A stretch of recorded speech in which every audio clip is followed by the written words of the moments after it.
Nakabidyo na yan.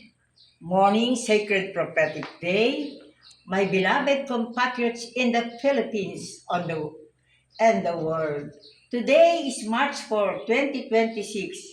To answer the call of Pope Leo XIV and all the bishops all over the world to pray for the Middle East crisis affecting every nation of the world, I am here in La Union, Carmel, of the Holy Family, and Saint Teresa of the Child Jesus of the Holy Face.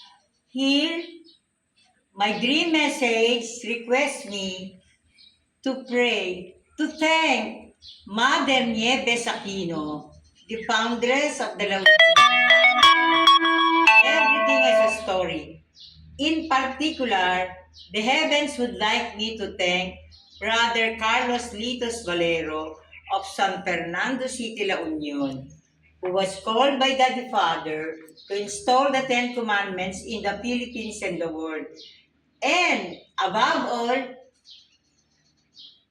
our saints, ancestor saints and heroes, would like to thank the Philippines. My dissertation on the covenant writing. The covenant writing to do the will of God. God as the author of life.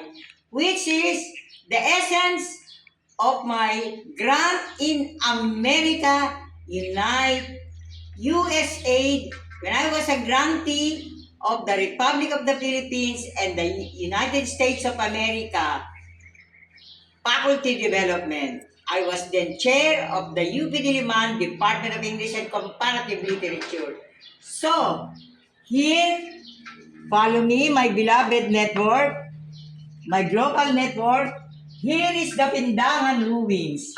Because the St. William Hermit Cathedral, they're now installing the big Ten Commandments tablets after 45 years. And this is called the Pindangan Ruins, a cultural heritage site, because the San Fernando Cathedral started here.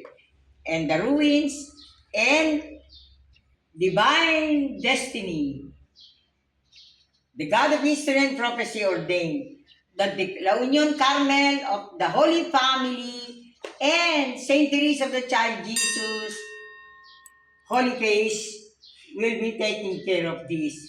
So, my beloved compatriots, in this YouTube video, I beg of you, all of you, to join me in offering. Let's offer ourselves. Let's offer ourselves to God the Father.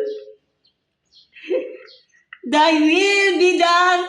Behold the handmaid of the Lord. Be it done unto me according to your word. Amen.